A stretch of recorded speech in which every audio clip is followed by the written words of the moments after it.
할렐루야, 할렐루야. 여러분 이렇게 만나 뵙고 말씀 나누는 시간 가지게 돼서 정말 반갑고 감사합니다. 한번 다시 기도하시겠습니다.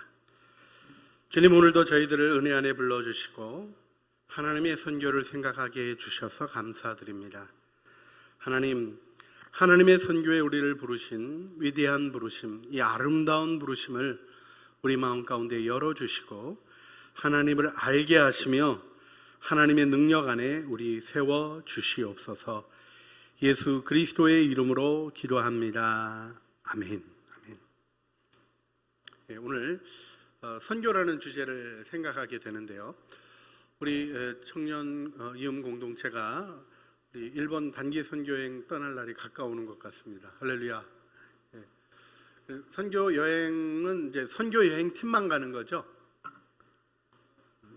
이제 질문하는 거가 뭔지는 이제 늙은 할아버지가 물어서 다 감이 잡히실 것 같습니다. 그래요. 선교 여행은 가는 사람만 가는 게 아니라 가는 사람이 있고 보내는 사람이 있다, 이런 얘기도 하죠.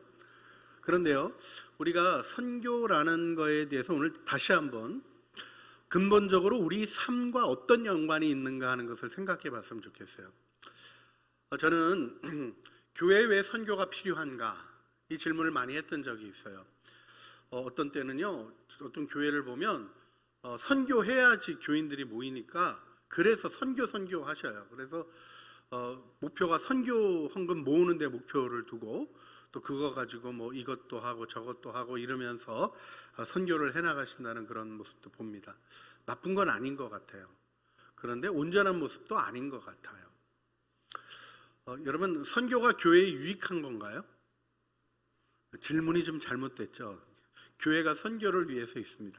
근데 우리 창조교회는 은혜 공동체입니다 하고 은혜를 고백하고요, 창조 공동체는 선교 공동체입니다 하고 선교적 교회를 표방하고 있습니다. 근데 선교적 교회라는 말이 참 오해가 많은 것 같아요. 선교 많이 하는 교회가 선교적 교회죠? 질문이 틀린 거예요. 잘못된 거예요. 선교 많이 하는 교회가 선교적 교회가 아니라 교회가 선교적인 것을 이해하는 게 선교적 교회입니다.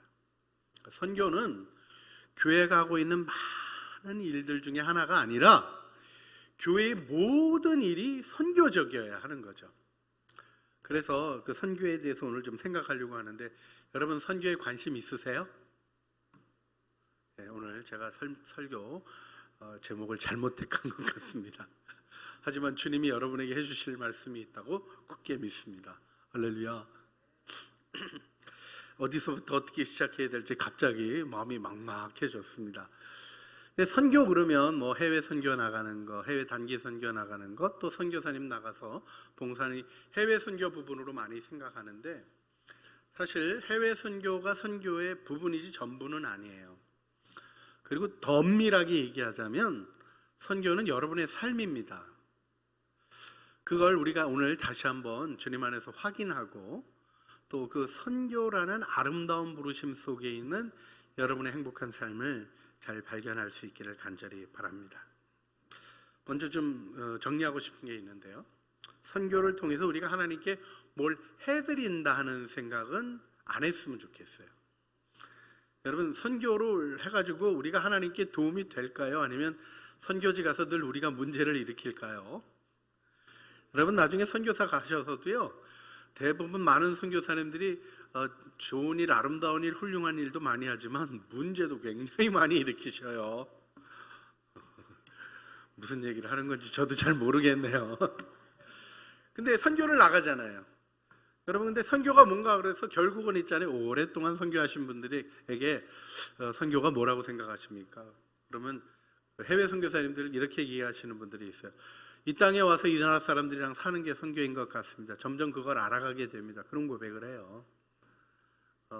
복음 전도라는 것들을 통해서 우리가 뭐를 하나님께 해드린다는 생각이 뭔가 우리들 안에서 먼저 고쳐야 될 게 아닌가 하는 생각을 해요. 여러분, 하나님이 우리에게 명령을 주시죠. 왜 명령을 주실까요? 여러분을 사랑해서 주시는 거예요. 맞죠? 여러분, 우리가 뭘 하면 하나님께 도움이 되는 거가 있다는 생각은 하나님을 하나님으로 대하는 건 아니죠. 하나님 천지를 지으신 분인데 뭐가 모자라시겠어요?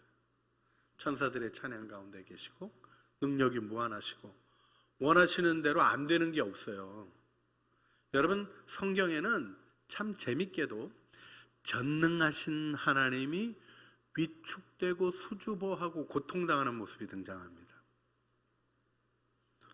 전능하신 모습이랑 달라요.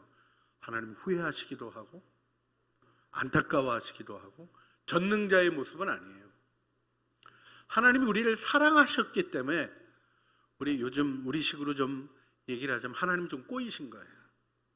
우리 사랑했다가 사실 이런 표현 목사가 해도 되는지 모르겠습니다만은 그냥 직설적으로 표현하시면 쫄딱 망하신 거예요. 진짜 아들 죽여야 되셨죠. 예? 그 아름답게 만든 피조세계 다 망가뜨리는 거 봐야 되겠었고.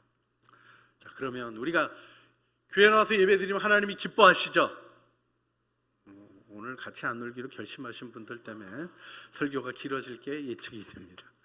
예, 우리가 교회 나와서 예배하면 하나님 기뻐하셔요. 왜요? 우리가 헌금 들으면 하나님 부자 돼요? 우리가 헌신하고 시간 들이면 하나님 수명이 늘어나요?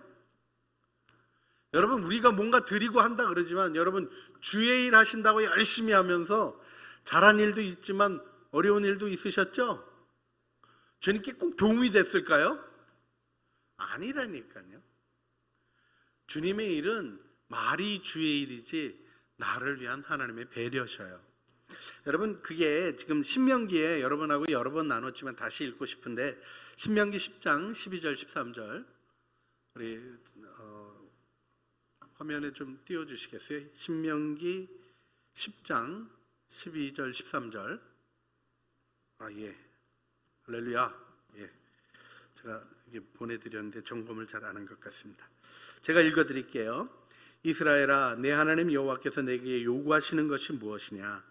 곧 내 하나님 여호와를 경외하며 그의 모든 도를 행하며 그를 사랑하며 마음을 다하고 뜻을 다하여 내 하나님 여호와를 섬기고.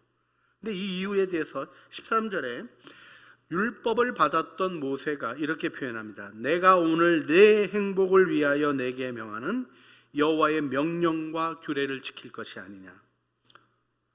하나님의 명령과 규례는 무엇을 위한 거예요? 우리의 행복을 위한 거예요.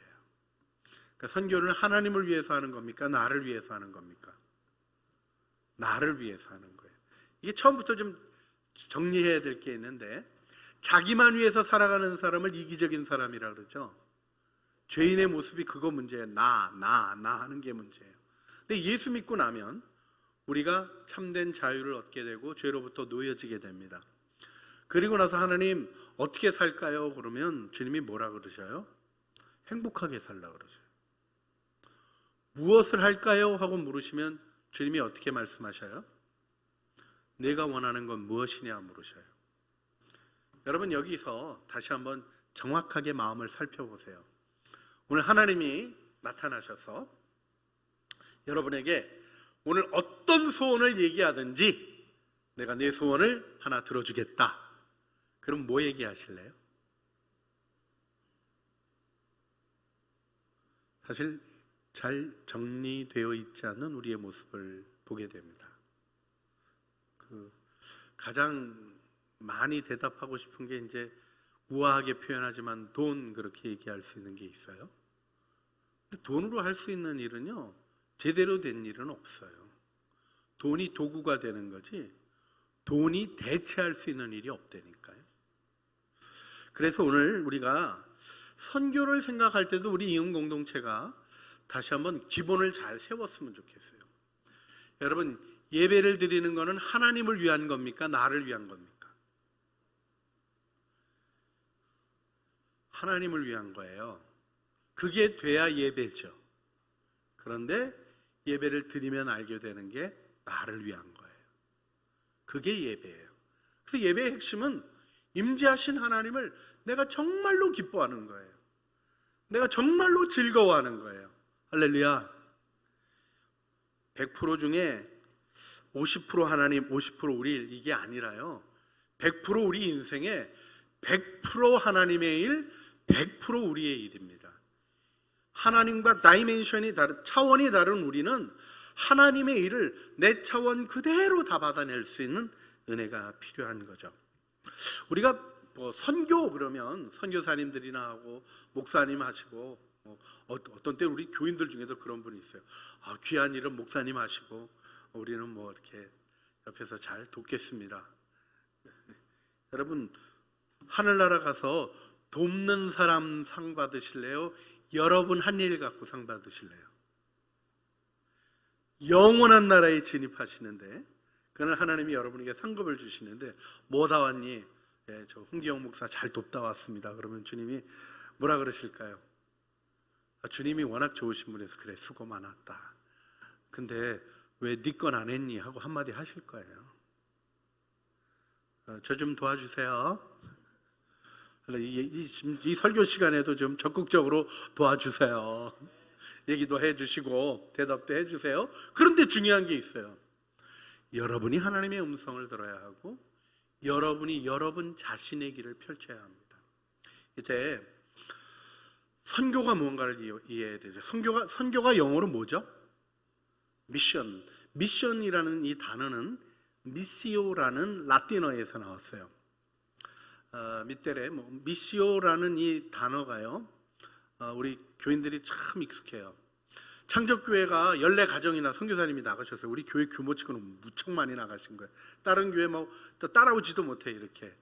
근데 굉장히 많이 나간 이유가 뭐냐?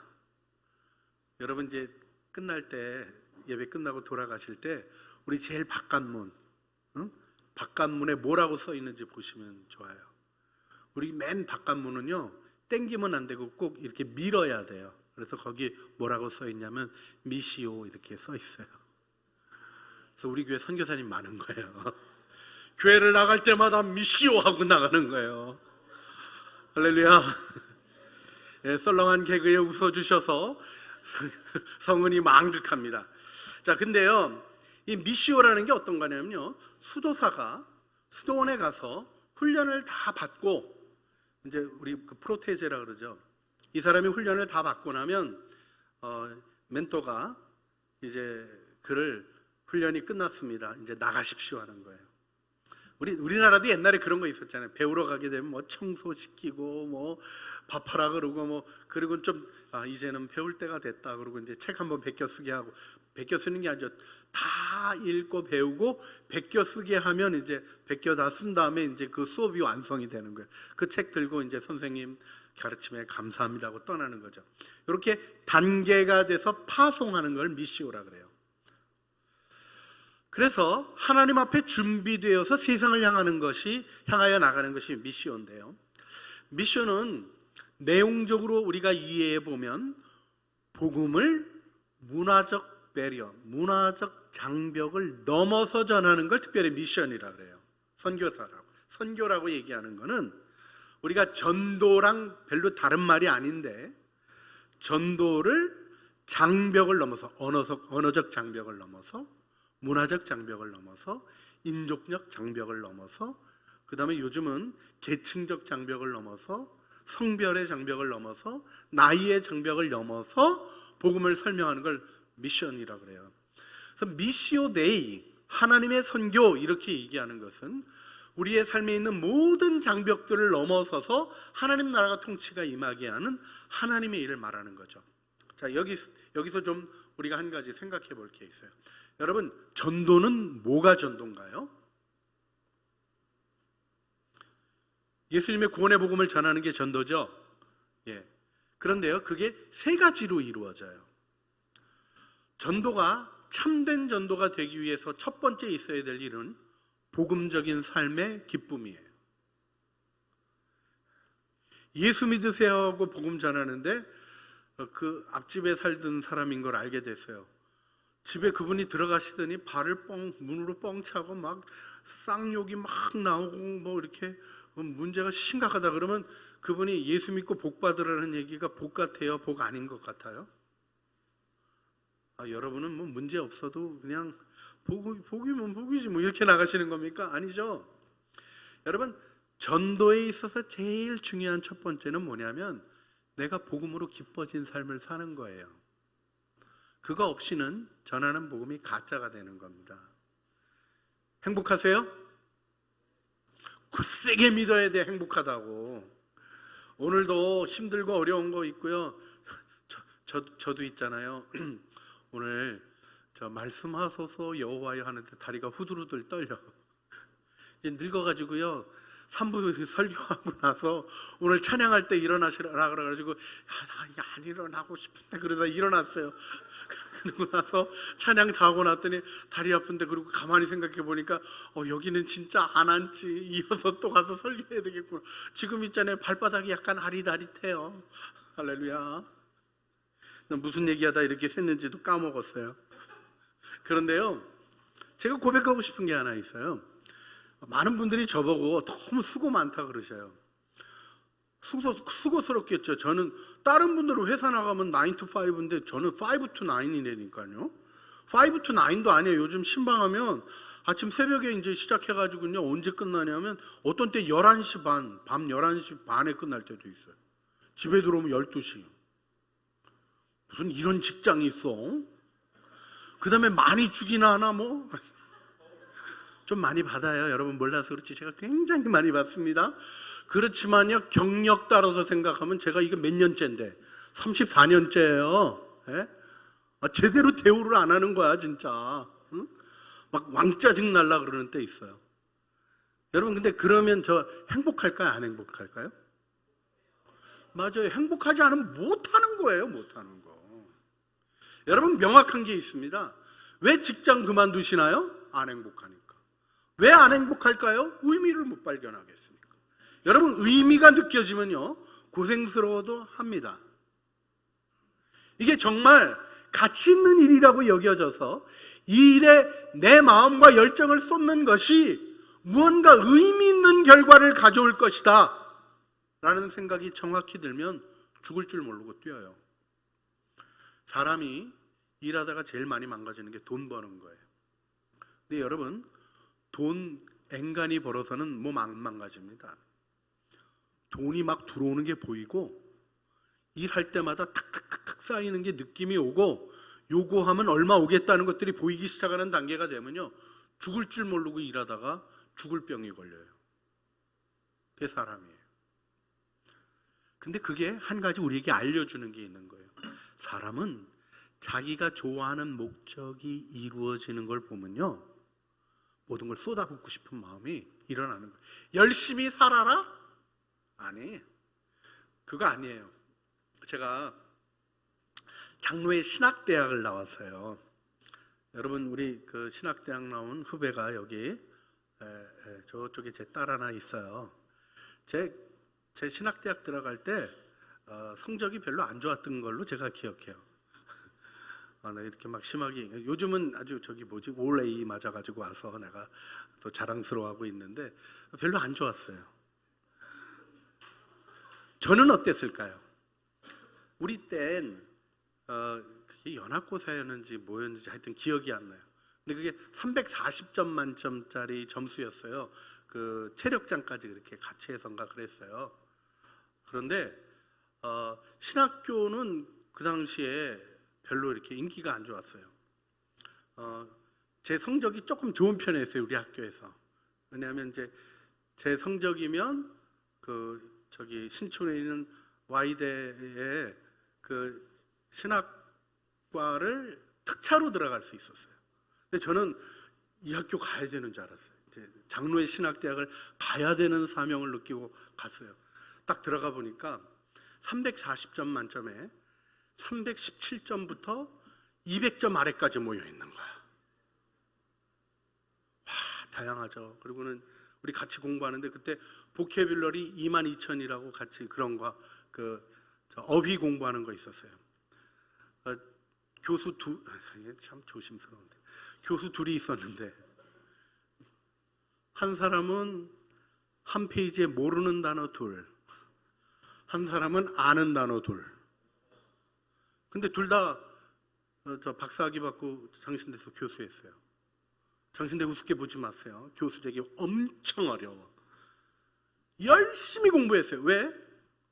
재밌으니까. 신학이 재밌어지기 시작하니까 책을 읽고 토론하는데 우리가 밤에 그랬어요. 야, 우리가 왜 이렇게 공부를 안 했었냐? 야, 고등학교 때 이렇게 공부했으면 우리 서울대 들어갔겠다 막 이러면서 얘기를 했어요. 물론 이제 서울대 들어갈 수 있는 데도 온 친구도 있었어요. 여러분, 제가 무슨 얘기를 하고 싶은 거냐면요, 선교라는 일의 부르심의 영광이 사람들을 미치게 한 거예요. 여러분, 윌리엄 캐리라는 초대 선교사님이 계셔요.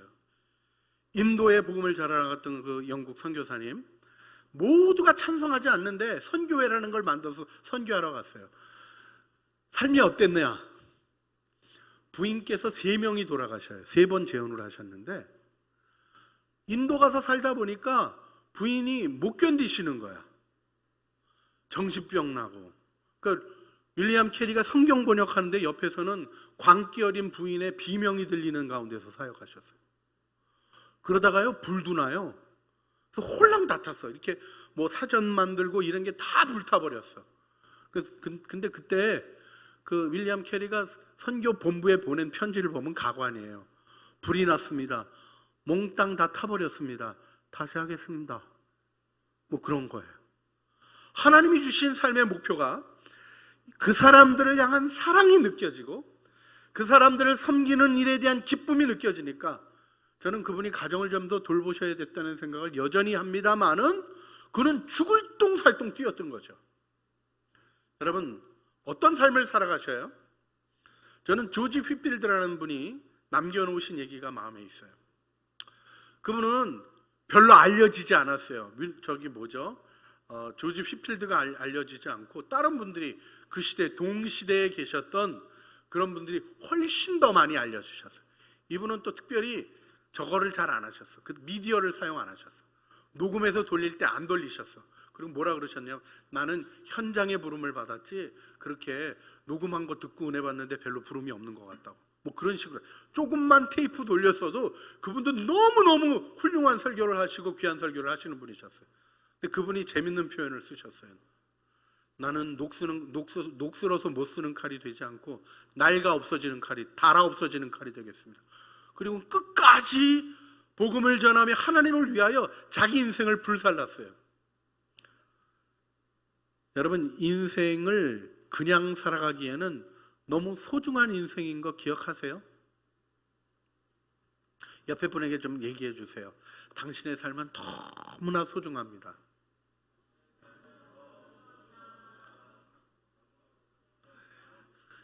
왜 말이 되냐 이런 식의 얼굴로 쳐다봐요.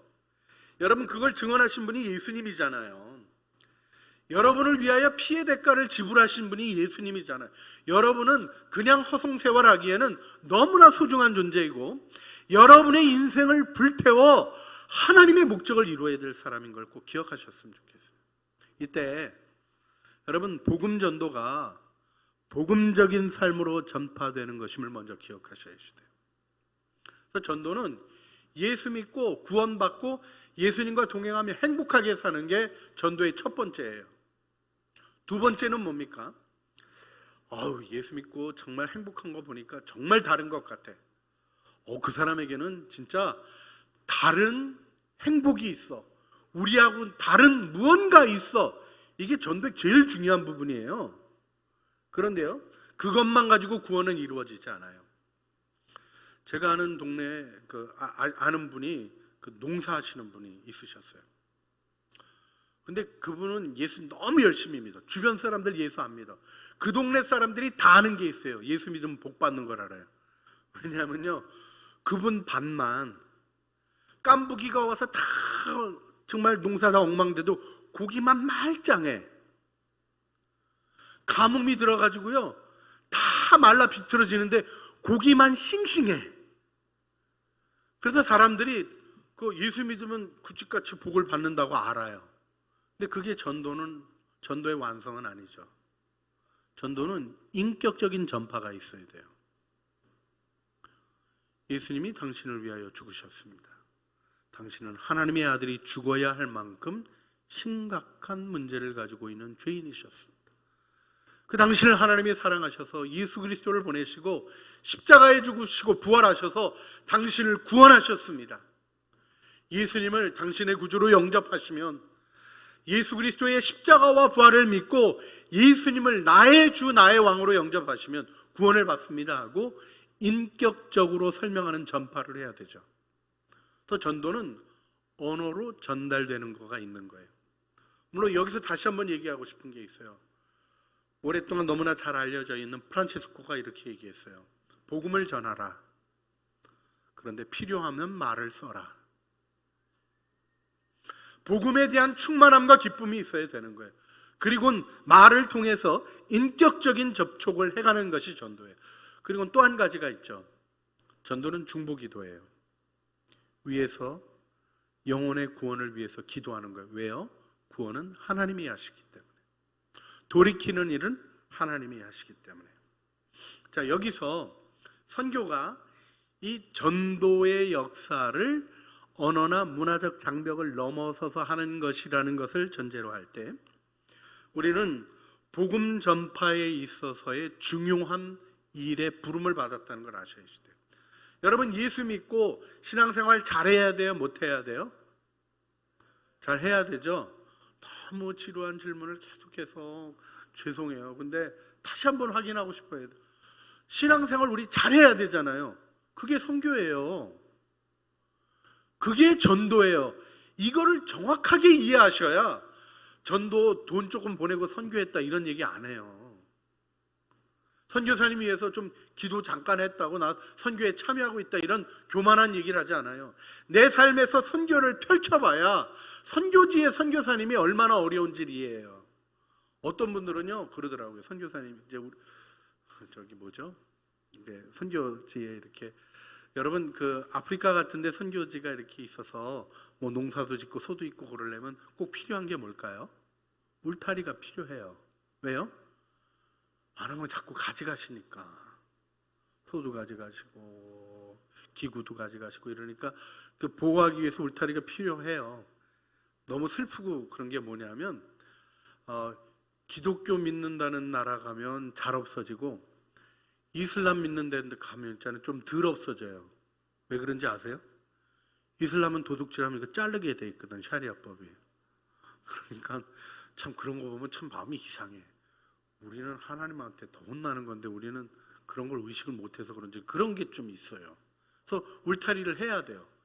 근데 울타리 하겠다고 선교원금 보내달라 그러니까 아니 무슨 선교사님이 울타리를 하냐고. 파인애플 얘기도 안 읽어봤냐고. 혹시 파인애플 얘기라고 아세요? 선교사님이 맨날 파인애플 도둑질하는 저기 때문에 열받고 힘들어서 그러다가 어느 날 주님이 그지 말고 나눠 먹어 그래가지고 나눠 먹었더니 아주 모두 다 행복해진 얘기가 있어요. 여러분, 자기가 살지도 않으면서 자기가 은혜 받은 얘기 가지고 선교지가 이래야 된다 저래야 된다. 왜 그럴까요? 선교를 안 해서 그래요. 선교를 몰라서 그래요. 선교는 삶의 얘기예요. 할렐루야. 여러분, 제가 사랑의 복음을 증언하는 사랑의 사도입니다. 맞습니까? 할렐루야. 근데 우리 유민이한테 물어보세요. 아빠가 사랑이 많지? 그러니? 네, 제가 뭘 대답해야 되는지 교회를 잘하면서 배운 거예요. 이 순간에는 고개를 끄덕여야 된다. 이런 거가 훈련이 잘 돼 있는 애예요. 제가 가끔 와가지고 아빠 목사 맞아? 이런 거 하죠? 네, 한대잖아요. 목사가 돼가지고 그러면 되냐고 저한테 야단칠 때 있어요. 아니 근데 그게 현실이라고. 여러분 어떠세요?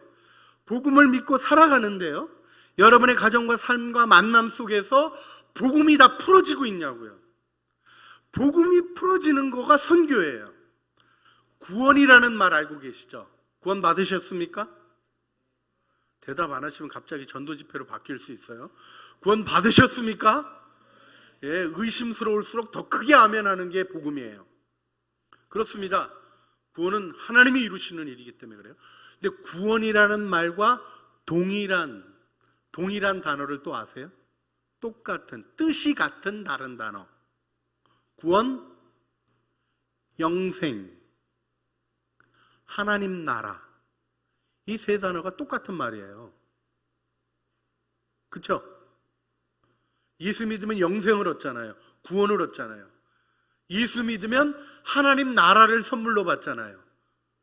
근데 하나님 나라, 이 바실레이아 투 데우라는 이 헬라어를 쓰는데 이걸 제일 멋있게 잘 번역한 분들이 독일 학자들이에요. 고테스 헤어샤프트, 하나님의 왕권 통치.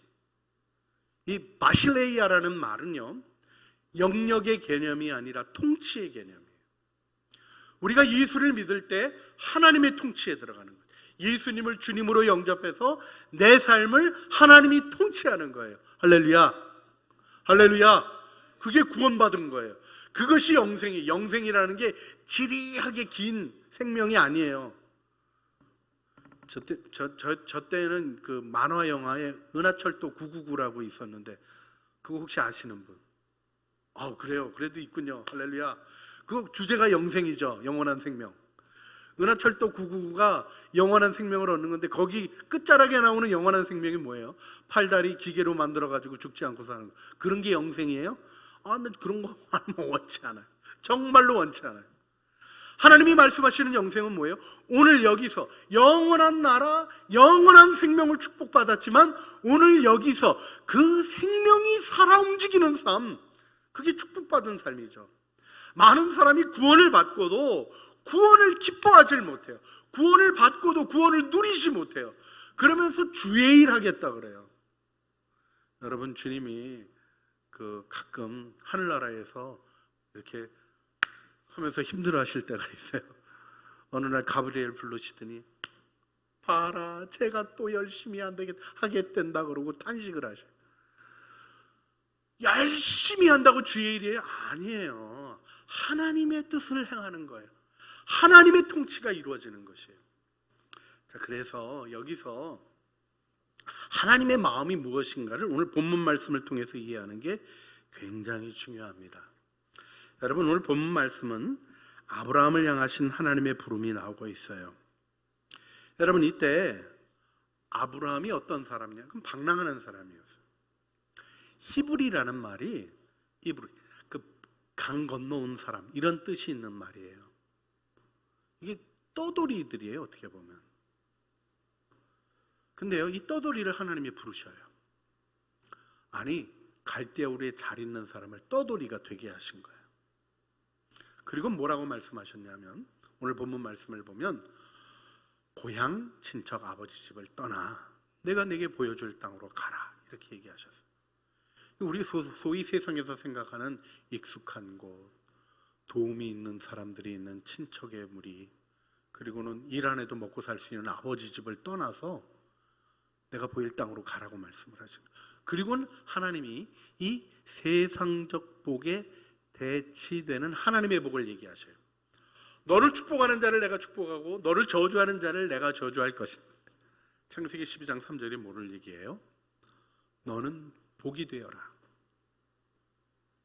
2절에 그렇게 말씀하시곤 3절에 모든 나라들이, 땅의 모든 족속이 너로 말미암아 복을 받을 것이다, 이렇게 얘기하셔요.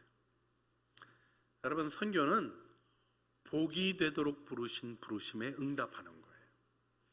여러분, 이것이 하나님의 마음입니다.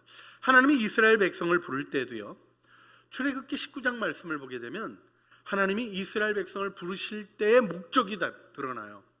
너희가 내 말, 우리 출애굽기 19장 6절 말씀 꺼내 주시겠어요? 예, 그건 안 돼 있을 것 같아요. 할렐루야. 예, 거기 하나님이 하신 말씀이 있어요. 너희가 내 말을 듣고 내 계명을 지키면 나는 너희의 하나님이 되고 너희는 내게 대하여 제사장 나라가 될 거라 그래요. 내 백성이 될 거라는 말씀에 제사장 나라라는 말이 있어요. 여러분, 제사장은 뭐 하는 사람이죠? 자기를 위하여 활동하는 사람이 아니라 하나님을 등지고 백성을 축복하며 백성을 등지고 그들의 죄를 하나님께 고백하는 중재자의 역할을 하는 사람이에요. 하나님의 복의 통로가 되는 사명이 유대인들에게 있었던 거죠. 근데 슬픈 일은 뭐냐면 유대인들이 그 목적을 잊어버려요. 그리고는 하나님 안에서 자기들의 구별만 얘기하고 자기들의 거룩함만을 얘기하는 문제를 가지게 됐어요. 그래서 예수님이 오셔서 뭐라 그러셨습니까? 마가복음 16장 15절 말씀 보면 또 이르시되 너희는 온 천하에 다니며 만민에게 복음을 전파하라. 여러분, 이 말씀이 누구에게 하셨냐면 팔레스틴 출신 어부들에게 하신 말씀. 이게 동네 어촌에서 딴 동네 가보지도 못하고, 여러분 고기잡이 이런 게 계속 붙어 있어야 되는 일이잖아요. 그쪽에서 살던 사람에게 온 천하에 다니며 만민에게 복음을 전파해요. 근데 만민이라는 단어도요, 이 헬라어를 보니까 파세텍 크티세이, 크티세이라는 거가요 피조물이에요. 모든 피조 세계에 하나님의 말씀을 전하라는 거예요.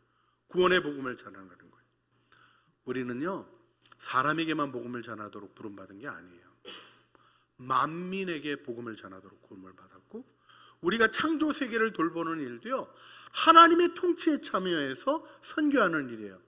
그러니까 페트병 분리해가지고 분리수거하는 일이 선교라는 거예요. 선교를 뭐 어디를 가야 되고 뭐 헌신해가지고 선교 훈련을 받아야 되고, 제가 아는 분이 계셨어요. 제가 이 왕마려 선생님이라고, 왕마려 선생님이에요. 부모님이 중국 선교사님인데 본인 이름이 마리아여서 이름을 아버님이 이제 왕이라고 중국 이름을 쓰셔서 왕이 되셨고, 마리아를 트랜스리트레이션 하셔서 마려가 되셨는데, 그렇잖아 이름이. 처녀셨는데 저 뵐 때 그때도 나이가 많으셨어요. 60 거의 넘으신 처녀셨어요. 제가 80년대 뵀을 때. 근데 이름이 왕마려야. 그래서 좀 그런데 그 왕마려 선생님이 재밌는 얘기를 하나 들려주신 게 있어요. 자기 친구가 아프리카 가기로 헌신을 했다는 거예요. 근데 아프리카 같이 험한 데 가는데 하나님이 확실하게 보여주셔야 가겠다고. 그래서 어떻게 확실하게 보여주셔야 가냐고 그랬더니 자기 이제 훈련 받고 하나님이 말씀하셔야 간대요. 말씀하셨냐고 그랬더니 안 하셨다고.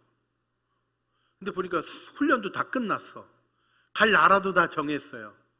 그리고 모든 게 다 준비됐어. 후원금까지 다 마련됐어. 근데 이분이 못 가겠다는 거예요. 왜 못 가냐면 아무개야 가라 이 소리를 아직 못 들었다는 거예요. 그래가지고 할 수 없이 우리 왕마려 교수님이 친구들이랑 밤에 흰 옷 입고 그 집에 갔대요. 그래가지고 침대를 돌면서 가라 이래가지고 보냈대. 실화예요, 실화.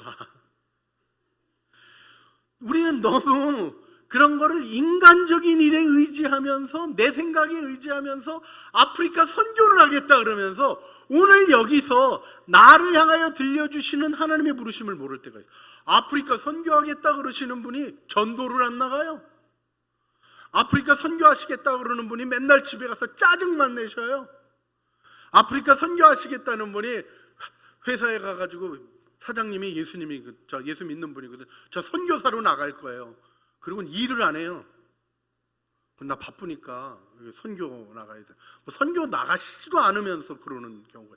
이래가지고 선교를 다 망가뜨려 놓으시는 분들이 많아. 선교는 공부하는 사람은 공부하는 게 선교예요. 직장 다니는 사람은 그 직장에 있는 일에 헌신하는 게 선교예요. 근데 다른 게 뭡니까? 돈 벌려고 직장 다니는 게 아니에요. 물론 돈 벌려고 우리 애도 알바를 열심히 하더라고요. 할렐루야. 돈 없이 목사님도 살 수 있어요? 아니요. 저도 먹어야 살아요. 근데 중요한 게 있습니다. 먹고 사는 일에 대한 것들, 주님이 명확히 얘기하셨어요. 먼저 그의 나라와 그의 의를 구하라. 그리하면 어떻게 말씀하셔요? 이 모든 것을 너희에게 더하시리라. 너희에게 더하신다는 표현이 뭐예요? 덤으로 그냥 주시겠다는 거예요. 여러분, 보너스에 목숨 걸고 살면 되겠습니까? 자기의 본업, 내가 진행해야 되는 일들에 내 삶이 정확히 타겟팅되어 있는 것이 너무나 중요하죠. 이때 여러분에게 도전하고 싶은 것이 있어요. 여러분을 구원하신 하나님의 목적을 발견하셨습니까? 그게 없이는 선교 얘기가 자꾸 허황된 얘기가 될 수 있어요. 물론 하루아침에 발견하는 건 아니에요. 저는 제 선교의 제일 핵심이 주일날 설교 열심히 잘하는 거라고 생각해요. 왜요? 저는 그 일에 부르심을 받았거든요. 그 일을 통해서 교회를 선교 공동체로 세우고 선교사님들 섬기고 하나님 나라의 일을 하면서 하나님이 펼치시고자 하시는 일에 제가 섬겨지는 게 제일 중요하다고 생각해요. 저는 죄송하지만 제 목회를 직업이라고 부릅니다. 어머나 목사님이 그러시면 돼. 아니요, 제가 전통 있는 사람이거든요. 교리적으로 아주 중요한 것을 잘 알고 있는 사람이에요.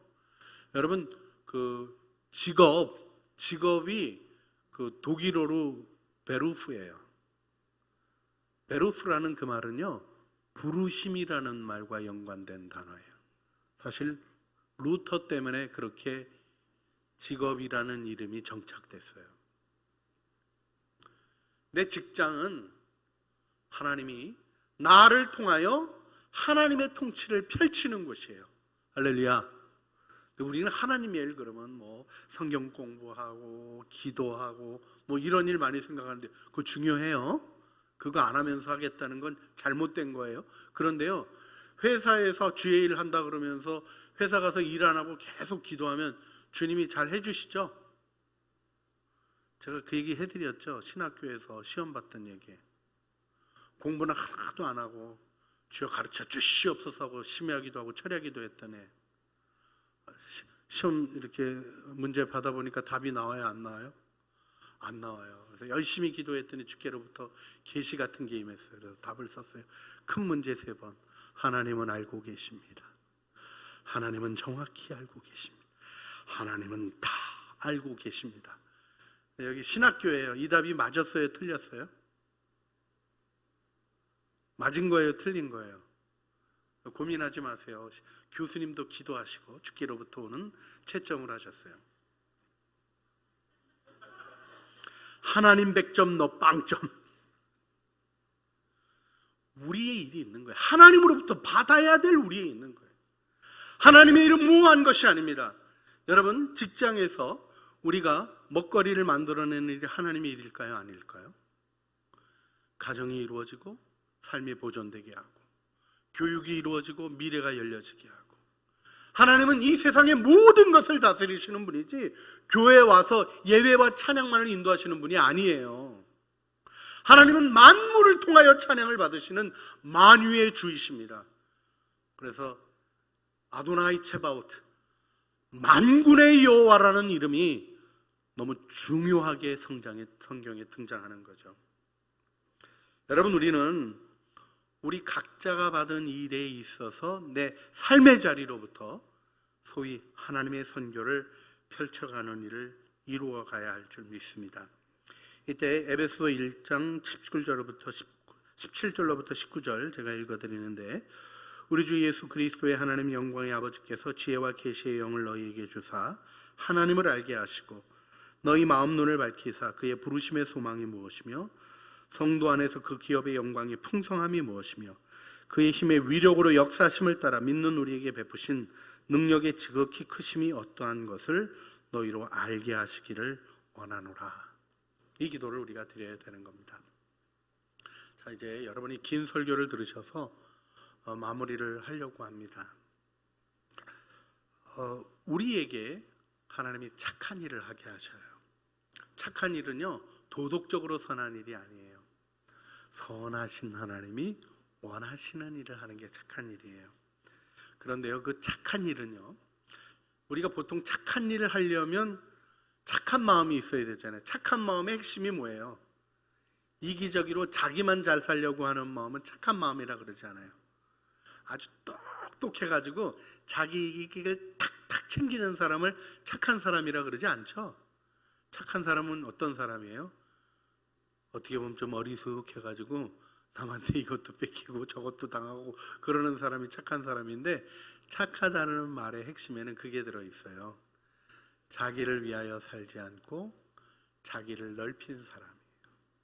여러분, 여러분의 삶에 하나님의 목적이 들어있어서 여러분의 영적인 은사, 마음의 성향, 또 여러분의 능력, 그 다음에 여러분의 성품, 교육의 경험들, 삶의 경험들을 통하여 하나님이 여러분을 어떻게 만들어 가시고 계신가를 보셔야지 돼요.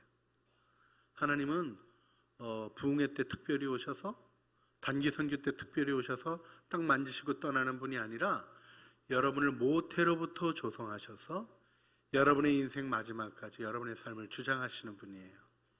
그래서 지금까지 걸어온 길을 되돌아보고 내게 주신 은사와 내게 주신 마음과 내게 주신 소망과 내게 주신 것들을 되짚어 생각해 볼 때 내가 하나님이 어떻게 쓰실 것인가에 대한 기본적인 트렌드를 발견할 수 있어요.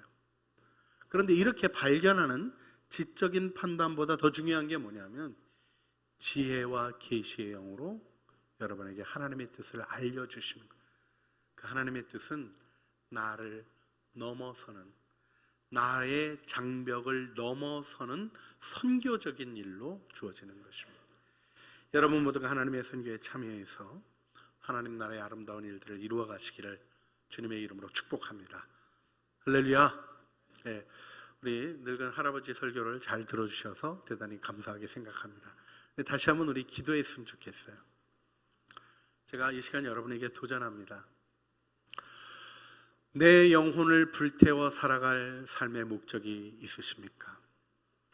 하나님은 우리의 인생을 어느 누구도 대체할 수 없는 유일한 목적을 가진 영광스러운 존재로 지으셨고 하나님의 형상을 따라 지은 우리에게 오직 우리만이 이룰 수 있는 하나님의 사명을 주셨습니다. 직장을 구하시는 일도 결혼을 앞두고 기도하시는 일도 여러분의 행복을 위하시는 하나님의 계획 속에 그 모든 것이 하나님의 선교임을 깨달아 하시길 주님의 이름으로 축복합니다. 선교를 위해서 나의 가정이나 나의 재정이 나의 직장이 이용되는 게 아니라 거기가 바로 하나님의 나라의 통치를 펼쳐야 하는 선교의 자리입니다. 우리가 선교적 삶을 세우며 그래서 선교를 이해하고 내 삶에서 구원을 펼쳐간 하나님의 은혜를 아는 자 되기를 소원합니다. 기도하면서 나를 향하신 하나님의 목적을 보여주시고 나의 삶 속에서 하나님의 선교를 펼쳐가는 하나님의 사람으로 서게 하여 주시옵소서. 성령 하나님, 선교의 영이 오셔서 나의 장벽을 넘어서서 하나님의 일을 알아가는 은혜 안에 인도하여 주시옵소서. 우리 주여 한번 부르시죠. 주님 앞에 기도하시겠습니다. 주여, 사랑과 은혜가 풍성하신 아버지 하나님, 오늘도 선교에 대한 이야기를 나누며 하나님의 은혜를 구합니다. 우리의 삶에 하나님 어려움도 있습니다. 모자람도 있습니다. 부족함도 있습니다. 그러나 내 삶에 바로 여기 이 자리가 하나님 나라를 위한 자리임을 기억하게 하여 주시고 아브라함이 하나님의 부르심을 따라 안주하지 아니하고 하나님 고향 친척 아버지 집을 기대어 살지 아니하고 하나님의 부르심을 향하여 나갔던 것처럼 오늘 내 삶을 만지시고 인도하시고 세워가시는 주님의 뜻을 따라 하나님이 보여주시는 하나님의 목적을 따라 하나님의 사명을 펼치는 하나님의 선교에 참여하게 하여 주시옵소서. 주님의 은혜로 이 일을 보이시고 하나님의 능력으로 세우셔서 주님 영광 주시옵소서. 우리를 구원하신 주님, 주님을 바라봅니다. 하나님을 찬양합니다. 우리 안에 하나님의 일을 아름답게 이루시고 영광의 역사 온전히 드러내 주시옵소서. 함께 찬양할 때 우리의 마음을 여시고 하나님의 선교에 우리를 부르시고 세우신 하나님의 목적 이루어 주시옵소서. 우리 구주 예수 그리스도의 이름으로 기도합니다. 아멘.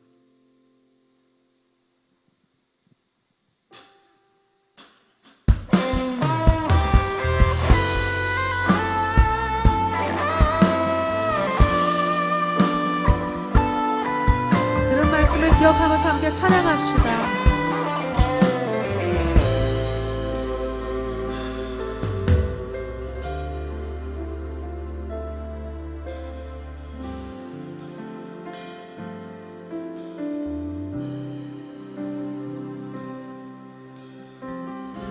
나를 지으시니가 나를 지으시니가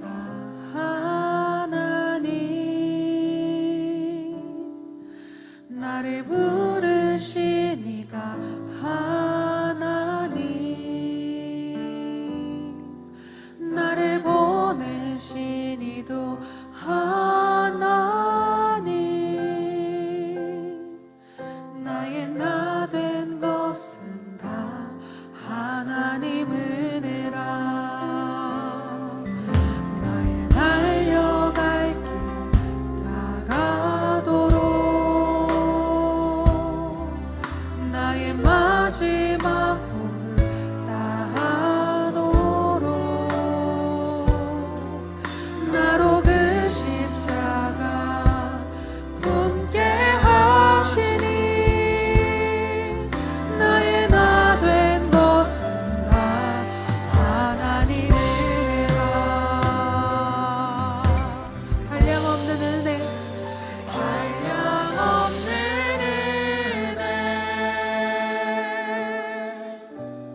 자리에서 함께 일어나서 다시 한번 찬양합시다. 나를 지으시니가, 나를 지으시니가 하나님,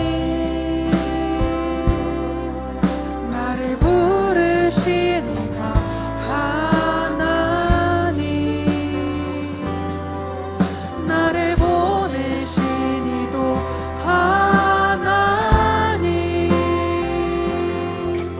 나의 나 된 것은 다 하나님 은혜라. 달려갈 길 다가도록 나의 마지막 호흡 다하도록 나로 그 십자가 품게 하시니 나의 나 된 것은 다 하나님 은혜라. 한량없는 은혜, 한량없는 은혜, 갚을 길 없는 은혜, 내 삶을 애워싸리. 하나님의 은혜를 기억합니다. 하나님의 은혜,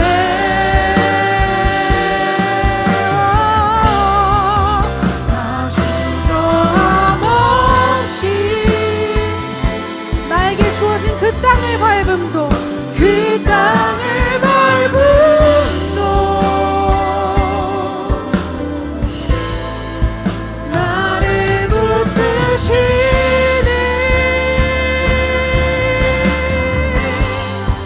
하나님의 은혜,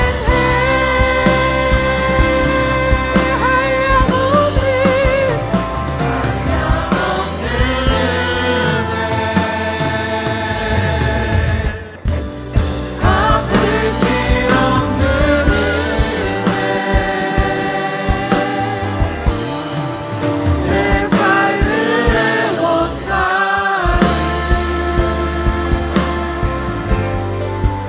하나님의 은혜,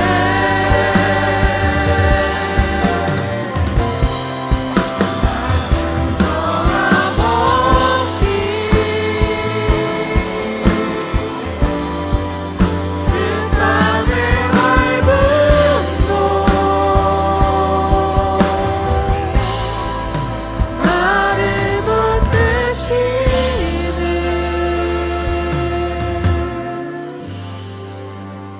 하나님의 은혜.